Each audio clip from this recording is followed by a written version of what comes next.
Well, it's time for the first Marvel Cinematic Universe movie of the year, and it's not looking very good, by the way. Not looking very good, by the way.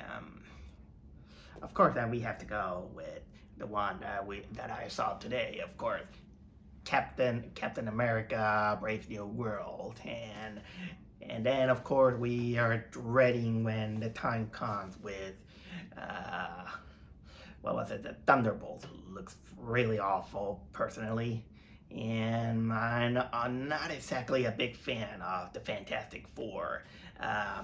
People are being so positive on Fantastic Four, but I'm the kind of guy who is always kind of like cautious, and I don't give them too much of the benefit of the doubt because there's still some things that I'm not exactly a fan, and it's still there's still some remnants when of Disney trying too hard to be kind of like the pedestal of social commentaries, political commentary. They think that their art is gonna make a change to the world. Look, guys, I know that I know that art can change the world and all that stuff. That's what every artist can say to make it fool of themselves. Partially it's true, but it's not a 100% guarantee. It depends on the people's reception. The people's reception. If they get it, either get it or don't either get it. I'm just saying this more kind of like a nitpick. No ill intention to anyone here and there. But at the end of the day, so yeah, I just saw Captain America: Brave New World, which is I don't know if I want to call it a Captain America movie because it's not Captain America per se, but it's the Falcon who took the mantle of Captain America because of course there's this Disney Plus series in which I absolutely don't watch because I boycott Disney Plus. I am swearing people to stop giving Disney Plus any of their attention because I've been hearing stuff, of course, and that series I know that it make the cataclysm to make the Falcon go and turn into Captain America, but for the heart of me, after seeing the costume, I refuse to call him Captain America. I mostly call him Captain Popsicle because that suit. I mean, it's not kind of like the worst, but the color scheme and the way how it looks, it really looked like those tricolor popsicles. That one, the white with the white that is what was it? I think it's lemon, red cherry, and blue raspberry. That is the first thing that comes into my mind every time I see that suit. As you can see, the Marvel Cinematic Universe movies, they're kind of went downhill ever since Phase 4 because you can tell that they have absolutely almost no plan for anything, and now Phase 5, it still showcase when we see atrocities ranging from the Eternals, the Marvels, and out there in one way I do wanted to include the Fox the Fox ones, the other one with the Venomverse, but this one now it finally put this nail to the coffin, crossing fingers, but yep. Oh yeah, the Sonyverse. That's the Sony Marvel stuff. That one I will say that is kind of like another can of worms, but I already talked about that last year. As for Captain Popsicle, Brave New World, what can I say? I mean, honestly, I was always kind of like giving it kind of like the benefit of the doubt because while I do have kind of like my own opinions on certain subject here and there, one of the biggest challenges to try to be someone who wants to speak publicly about an opinion of something, whether you believe you're a professional, whether you're just some guy on the internet just talking about it or whatever, one of the challenging things to do is staying neutral. And I was kind of a little bit into that. Although, again, my head still can't get over that suit. And also and honestly, a lot of the things are now pretty wonky because they try too hard, trying to have people go to Disney Plus and to watch those other series, and well, it's just another thing. And then I've been hearing a lot of the reshoots of that movie because I've been hearing that test audiences absolutely annihilated this movie. And so the point, if this was like, they just had to do it. And that kind of makes me think that, honestly, we have to kind of get rid of the test audience thing. The test audience and the focus groups, they are probably really unreliable. I mean, I can get their use, but honestly, why are you making a test audience? Because you're just kind of testing because you just want to, prove kind of like your quality product, and you're not kind of like, how can I say, trusting the real audience, which is the people that you're just giving to them. And honestly, the ones who should be the better critics is your own team. Instead of hiring people, make your own team watch the movies. Make the producers, make you yourself, make the animators watch your own movie, and you judge it yourself. But that's just an idea out of me that comes out of my head.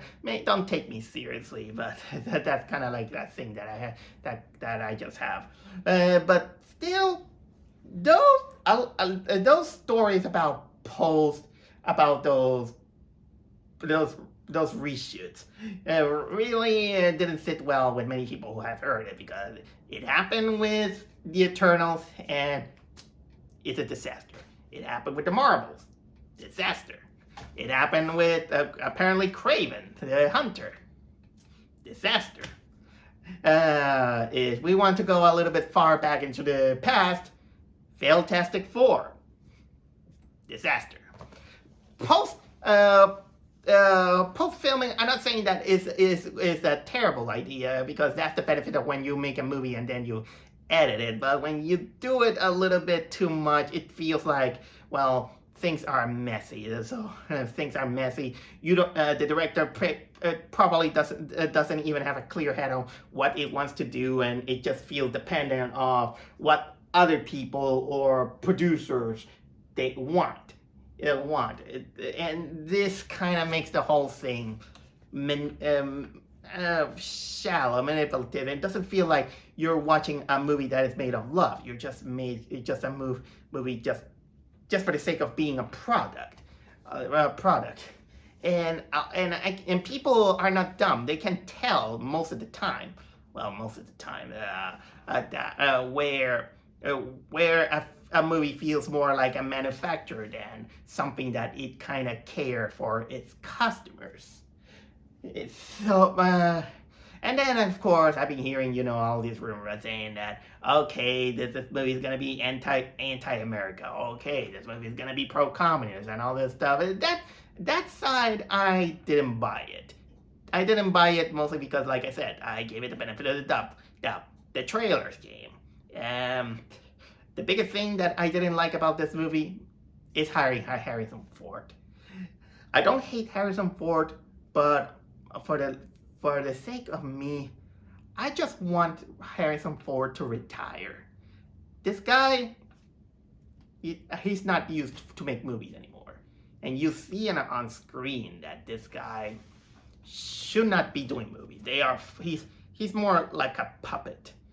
And even if he say that, no, I'm just doing it on my own volition, I don't think that the guy has the how can I say, the volition or the charisma that he once had enough. Sometimes I think there is a time and a place in which you must say, I give it all my shot, just retire. And actually, Harrison Ford, if you want to keep doing movies, I want to see you direct movies. I mean, look at Clint Eastwood. Clint Eastwood is not acting anymore, but he's still directing movies. Some are not good, some are not bad, but honestly, I don't know. I don't know. I feel like, I don't know.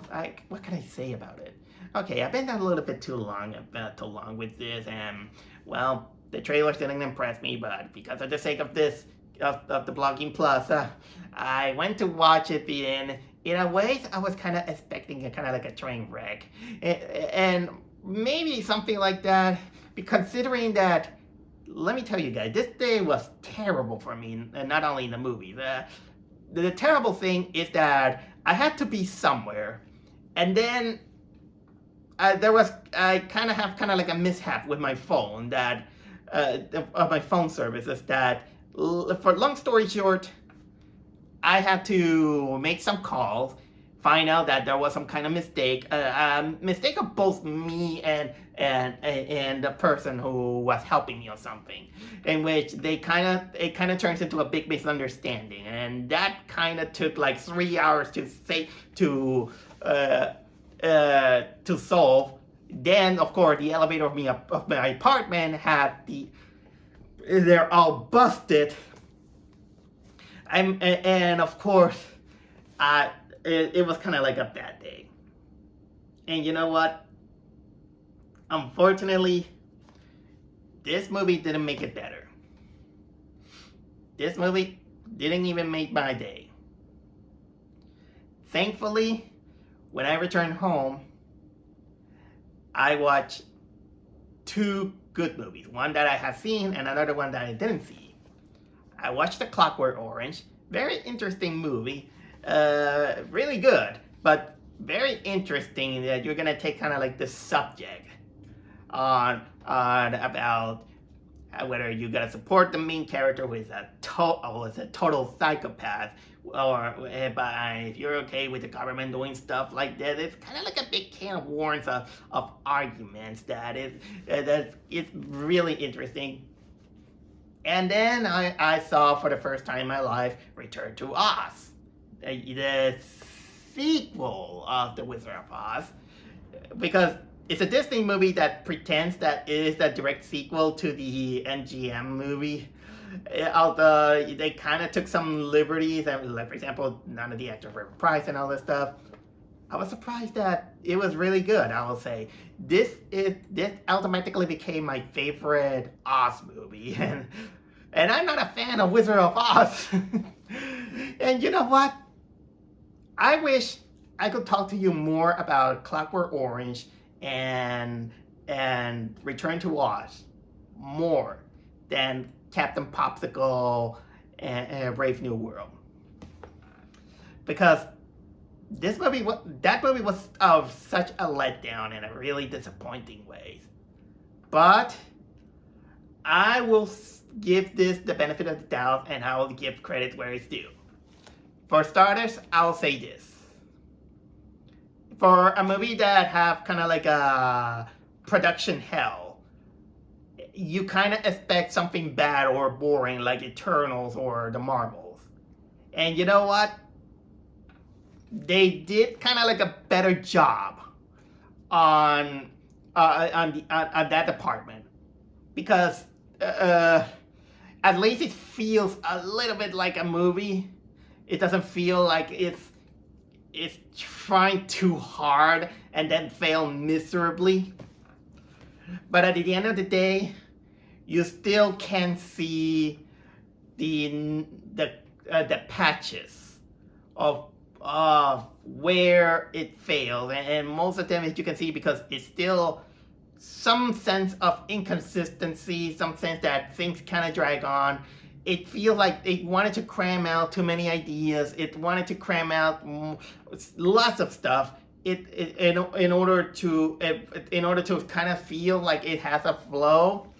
And well, it kind of become kind of like a movie that is on stitches. This is the best way I can describe it. It's a very disappointing movie, and it's mediocre at best. I know that people aren't gonna defend this movie.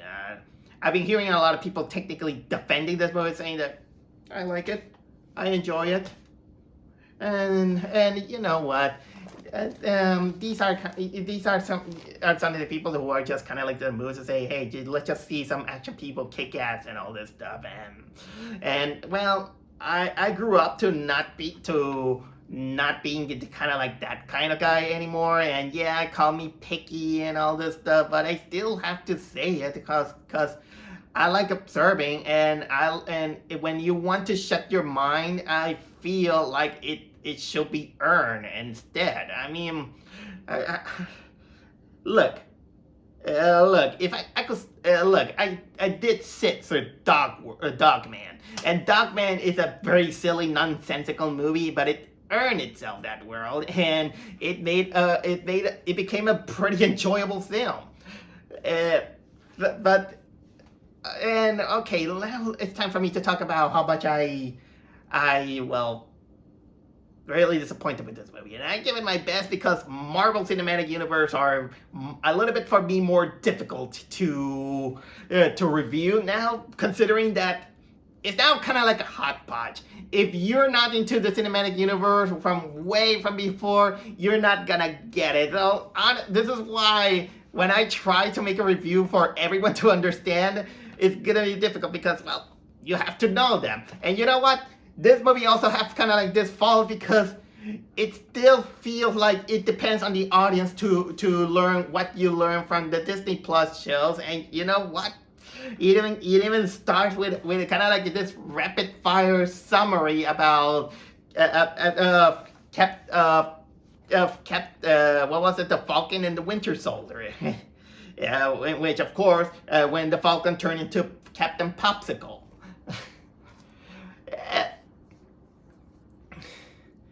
I know. Many people, I think you might be a little bit irked every time I call him Captain Popsicle. But those colors. And also there's a little bit of a reason why I struggle to believe that Sam Wilson is Captain America. But okay, let's start out with the premise. So yeah, Sam Wilson, who was the Falcon, he's now Captain America. More like a popcorn. Okay, calm down. He's usually doing his own hero stuff, like for example, trying to catch criminals in Mexico, and he has an eager sidekick who will take the mantle of the Falcon, a guy named Joaquin. But the basic premise is that the new president of the United States is none other than the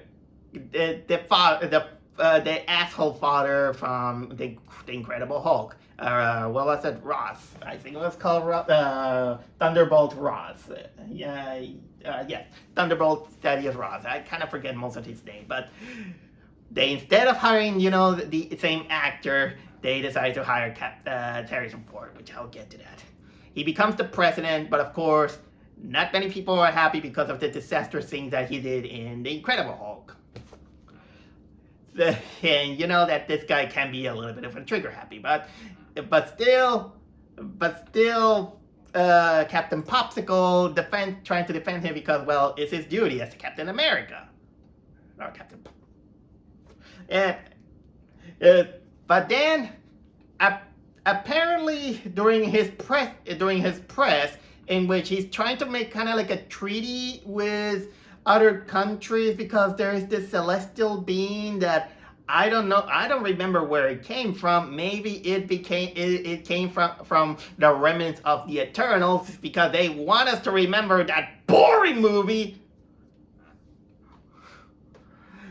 And apparently there's adamantium there, and they just want to exploit it, like, for example, hey, this one's yours, this one mine, economics and all this stuff. And, well, apparently something triggers some people into mind control, and one of them is Wilson's friend, who is also a super soldier from the past, who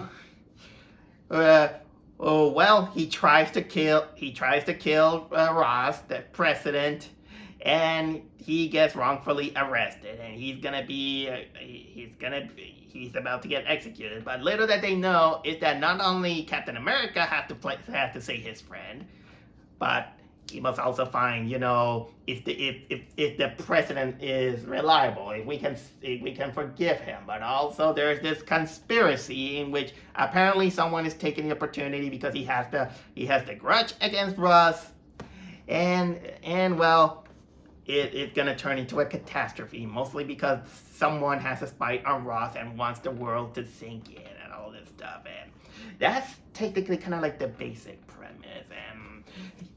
And you can see kind of like a hodgepodge of ideas. And I've been seeing reviews that many people feel like it feels more like a sequel to the Incredible Hulk than a Captain America movie. And you know what? I kind of agree, because most of the elements and most of the character, it does feel like it is an Incredible Hulk movie. I mean, you saw the trailer. There's a Red Hulk. He is there. I'll get to that right away. But man, that I won't say that the story is not exactly cringy, which this is a benefit that I had, and this is why I give this movie a little bit more credit than, well, the cringe fest called The Marvels. But it also is, it has some, it is not as boring or kind of like heavily paced compared to other longer Marvel movies like The Eternals. There are some things that it mesh here and there, but there's some of the things that are also kind of like, you can see that there are some clunk wanting to put expositions here and there. It's kind of heavily, as you can see, it's really heavily reliant on, kind of like the other movies, and it wanted to tackle on kind of like a lot of themes that it does feel like there's too much. There's too much trying to bring it kind of like all this together. While it's not clumsily done, you can feel the stitches. As for, well, let's talk a little bit about the acting of some of the characters. Let's start out, for example, like Anthony Mackie, and I gotta say that, again, Sam Wilson, he should have stayed as the Falcon, because the actor is charismatic, yes. He's a good actor, yes. Is he Captain America? No. No matter how much I try to see him, he isn't and never be Captain America. I'm not saying because no one can replace Steve Rogers. Of course, he can't. But the biggest reason why I couldn't see him as Captain America is because he still has the wings.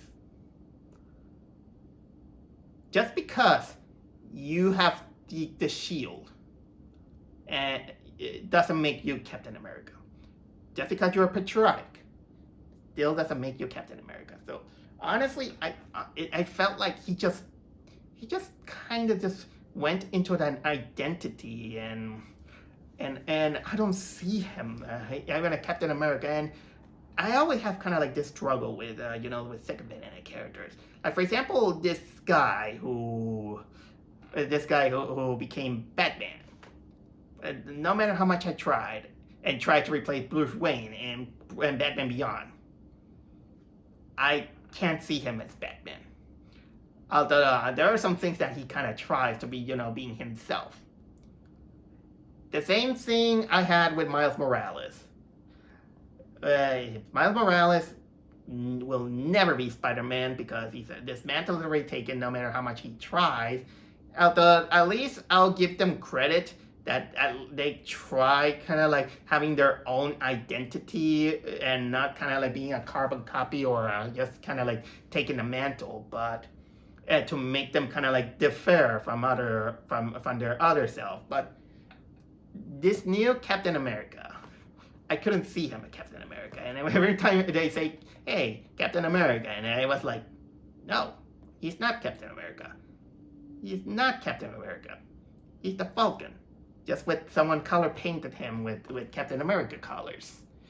If they could get rid of the wings, that will make him Captain America. It probably will make him Captain America more than, well, that. Because he kind of just used the shield most of the time like Steve Rogers did. And the problem also is that he's very adept with the shield. Very quick, by the way. Because Steve Rogers, he made the shield his own. You remember the other movies? He basically even started with a garbage can, with a garbage can lid as a shield. So it kind of became his own. And the way he uses it is mostly kind of like just him. That's Steve Rogers thing. And I'm not saying that he can get adapted, but also the super serum kind of benefits the way he throws it and all this stuff. But he mostly uses, I think, 70% of the time his wings that makes him the Falcon. So again, it's hard for me to call him Captain America. And this is why I kind of refuse to call him Captain America, but more like Captain Popsicle.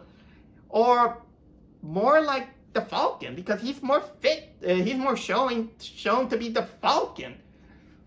Because the Falcon is basically his own identity as a character. And not Captain America.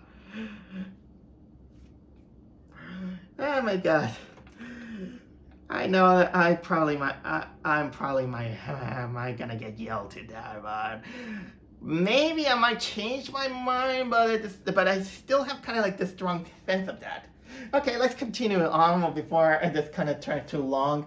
Harrison Ford as President Thaddeus Ross, and like I said, this guy looks tired. Please retire.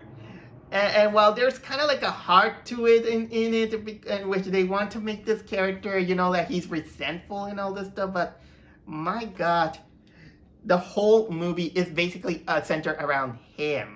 And the whole thing, for some reason, I felt like more than a political movie, it felt like a cry for help and how much we're beating this dead horse because he looks tired. And you know what? It is a metaphor that he's taking it all in and he's gonna explode, and they're basically kind of like killing him. So this kind of became an allegory to how people are treating Harrison Ford, or how much he treats himself. And you know what?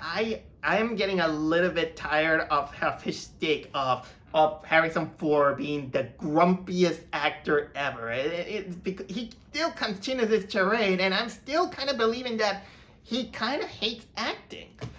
The guy may be good, but he almost never had a heart to act. I mean, yeah, we respect him with Indiana Jones and Han Solo, but you know what? Times pass, and the guy is tired. Let him retire. Or Harrison Ford, if you're in the paycheck, don't. You already have enough. Go and raise a farm. Raise some watermelons. Raise some carrots. Peppers. I don't know. Even the blue milk from Star Wars. I don't care. Okay, what other character we got? We got Shira Hans and Ruth Bat-Sarah, who she kind of wanted to be kind of like the Maria from the Agents of S.H.I.E.L.D. or something like that, but she's barely kind of in there. She's unremarkable. And speaking of unremarkable, Danny Ramirez as Joaquin Torre, who would kind of like take the mantle of the Falcon. This kid tries a little bit too hard. It's kind of like the eager sidekick, in which he's kind of knowledgeable, but we barely know this guy. And the movie even wanted to make us feel bad for the character when he's just kind of like there, and he's just there's nothing exactly remarkable of this character by saying that, okay, he's just an eager, naive student who wants to show everyone, but he kind of didn't earn it. Because how many times have the Marvel Cinematic Universe had done this, and it seemed kind of like over and over and over again that that for something like I wouldn't be so bad, but we're talking about a franchise that have been going for a long time that I think that it should know better to that they can do better than this. But this guy is so unremarkable that he will blend into any of those unremarkable things. And even the suit is not that good. It's basically it's basically just the Falcon coated in green. And you know what? This is kind of also makes the suit of our Captain Popsicle even worse, because they have two suits that are almost identical, except with a coat of paint. I mean, even Ant-Man and the Wasp, well, they're similar. They have their differences. They have their difference in how they look, their design. Okay, what other character do we got? They got the guy who I think they wasted the opportunity. The guy who gets wrongfully arrested for almost killing the president, because at first he's almost like showing that he has some villainous side, but no, he's just an innocent man, and he's kind of like a super soldier who they just kind of rescue him. And I kind of felt like he's well done, but I kind of wanted it to be. He kind of looked a waste of potential for a good twist. And of course there's some other characters. Oh yeah, I heard people talking a lot about Giancarlo Esposito, who is on the poster, and this guy doesn't appear too much. Apparently they wasted the guy. He was just kind of like a hitman. And then, of course, there is the real villain, who is Tim Blake Nelson, playing a character named Samuel Sters, in which I'm not exactly knowledgeable on Marvel, but he is a villain known as the leader. And let's say that he has a grudge against the president, and the way he looks is kind of ridiculous. He kind of looks, he kind of looks like, in a way, he kind of looks like Megamind. Megamind. No. Actually, Megamind, it will look better. Well, unless we are talking about the first movie. I know the reputation about that other movie. Sometimes in my head, he kind of looks like one of the missing personalities of Ernest P. Worrell. But then it came to my head, and then I remembered that I've seen a character like that before.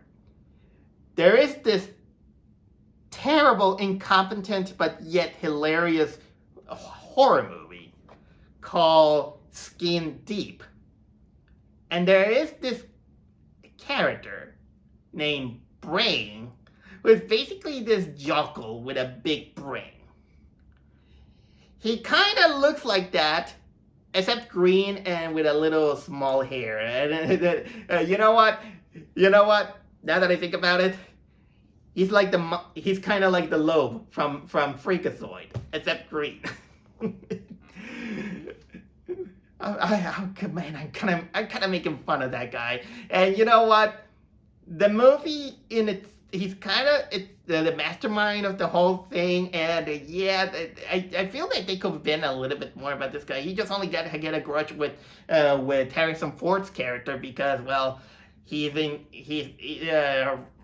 Ross was kind of using him because he just stuck in a laboratory for 16 years, and he said like, hey, I'm gonna use your power, but and because you also supplement me some medicine because I'm dying of heart disease. So if you give me that, I'll let you set you free when I became president. And of course, he didn't. Even thought he could have done it, but you know, presidents are they're busy people. That's technically a little bit this is more, how could I say, the character and acting in it. There is no. Oh yeah, I forgot. There is a useless cameo of the Winter Soldier. I say useless because it's only doing it because fanfare. My audience went crazy, like, yeah, Winter Soldier. Who cares? He's just there for 2 minutes, just for a pep talk, and that's all. The cinematography, like I already mentioned a lot about the stitches on the some of the action, and you know what? I'm not the kind of guy who will say, because it's obviously will say, well, the action scenes are fun, they're well done, and come on, it's the easiest thing. They have done so many times that saying that the action scenes are well done, they're great choreographed and all this stuff, is an easy mark. Because it is, but saying that much is, it's just like I say with animation. When you're kind of like in that territory of professionalism, it kind of becomes easy for you. I only give them praise if you manage the hard parts. And not even the action scenes were kind of like big, I'll say. And maybe you might remember the climax, but the climax is mostly helped because of the Red Hulk. And speaking of those, the effect, you can, sometimes you have kind of like a good eye, you'll notice that some of the special effects, and you can see a green screen here, a green screen there, some parts here, some parts there. The colors, they are a little bit faded. It doesn't feel too much. But okay, again, that guy's costume looking like the green lobe from the Freakazoid. And not even, I will say, the Red Hulk is remarkable, because it's just basically someone copy paste the Hulk effects and just make him red. There's almost like no difference. You can put them, both of them side to side, and you will not notice the difference. The only a little bit of a difference that you will find is that it has a little bit of white hair out. Yeah, that's and honestly, because there's the red Hulk, this is where people will say, hey, that action scene is pretty cool, because obviously when you find something flashy, this is where we psychologically, who probably is not taking the movie too much seriously, we just go and say, hey, I'm enjoying it. I mean, yeah, it's a thrill ride. It's kind of like a roller coaster thing, but I'm not kind of playing this game right now. I'm just trying to, find, the pieces together and seeing what works and what don't, I'll say. And even at the scene of the movie, I probably will say that they gave Harrison Ford one of the worst body effects that there is. You don't see it too much, but you can see that they gave him kind of like a war scene, but but ironically, it is still kind of like a metaphor of how they're treating this guy. Oh man, the poor Harrison Ford. And okay, now we go a little bit with, of course, the hardest scenes, which is the hardest things about the movie, which is kind of like how they handle their execution of the themes, in which, in a way, they wanted to make this movie a little bit kind of like a redemption for Thaddeus Ross, in which he became a president, but he's still kind of like hard at nails, and nobody trusts him as a president. And honestly, I can see it. I don't want to go into that territory because this is not exactly the time and place, but let's say that this movie feels like it wanted to try a little bit too hard, making a political commentary on the current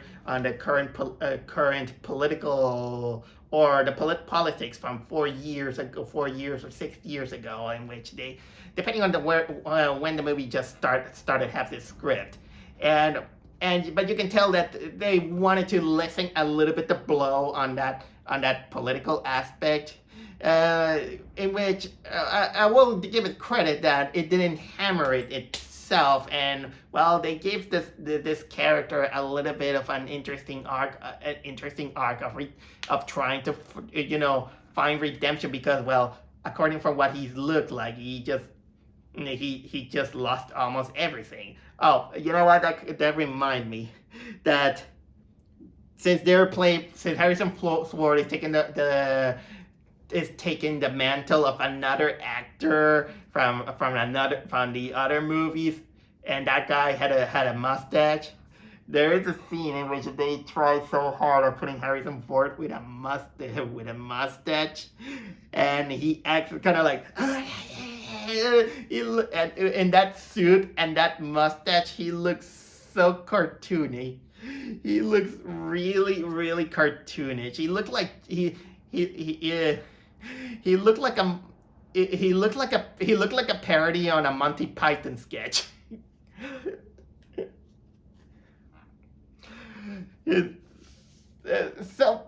But that part, yeah.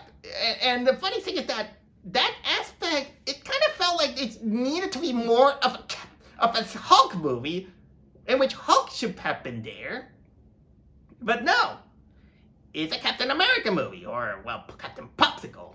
And Captain Popsicle is not even that interesting of a character, and because the lead that we have about this guy is that he's trying to make new Avengers. He has this kid that he's kind of like looking him like, Birdman, like Birdman racing Bird Boy. And well, he's kind of like doubting. And honestly, I think that they should have hammered a little bit more on the sense that he's not exactly really Captain America. He just took the mantle and just decided to, well, calic himself like that because he got the shield. I mean, couldn't you still be the Falcon? But just that you just inherit Captain America? I mean, in Mega Man X5 and Mega Man X6, Mega Man X inherits Zero's saber, and he doesn't change his name to Zero. Maybe because they say that, okay, the name is maybe the name could have sound powerful, but you know what? Maybe you can make yourself more powerful saying that, okay, Captain America's done. I'm the Falcon, and I'm his successor. So, honestly, yeah. Captain Popsicle, or Captain America, okay, trying to give more respect to the guy. He should be more the Falcon. And he fights more like the Falcon like Captain America. Okay. What am I backtracking to all this moment? Because honestly, that should have been kind of like the focus. I wish it could have been the focus that he should know that no matter how much he tries, he's not Steve Rogers, and he should be kind of like himself. And you know what? There are moments in which he does, but still, he's trying, to kind of like to get his mantle. This is why when something happened, well, to the Joaquin guy, which, he's the kind of the eager guy, I don't feel too much. People will only feel bad because, oh man, he's young, he's naive, he made a mistake, and of course, because they wanted to have a pep talk, and if with Winter Soldier, when he comes and say, hey, I know it's hard and all that stuff, I mean, like having a shoe. That was useless. Why not? Instead, sometimes you need kind of like the alone time in order to know that, well, you're trying your best.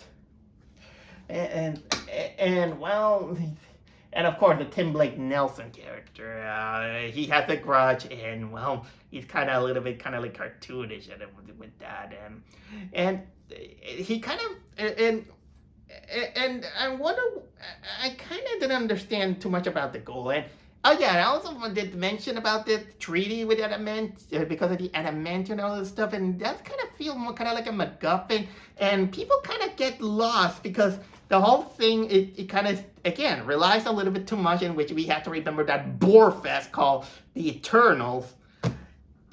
And yeah, we know, if you look at it closely, it does look like Galactus. And it doesn't feel like it is him. Let's not forget that this movie, while it doesn't have mid-credit scenes, it does have a post-credit scenes that, wink, wink, nudge, nudge, multiverse. I think it's multiverse or galactic worlds and all this stuff, but honestly, this kind of became kind of like a word salad, honestly. And I think I talked in long enough about Captain Popsicle and A Brave New World, and it's not. I wouldn't. It's not the worst I have seen. I've seen worse. I mean, the Eternals and the Marvels, and well, Black Widow also is some of the worst I have seen. This one might pull it a little bit lower. Actually, it's more like mediocre because the more I start thinking about this movie, it kind of gets lower and worse and worse. And so I will, if I had to give it kind of like a grade, maybe it's a C. Maybe a C plus if I want to be generous, but it's a C. Or sometimes when I get over analytical, maybe a C minus. I'm not gonna take it too harsh on being giving a D plus or a D, because at least there are more things like it is. But boy, it is disappointing. Honestly, I don't care if some people enjoy it or it's just. They're just they just do what they do. They just do what they do. But honestly, no, I don't think so. You missed your opportunity, movie. I wanted to watch a Falcon movie.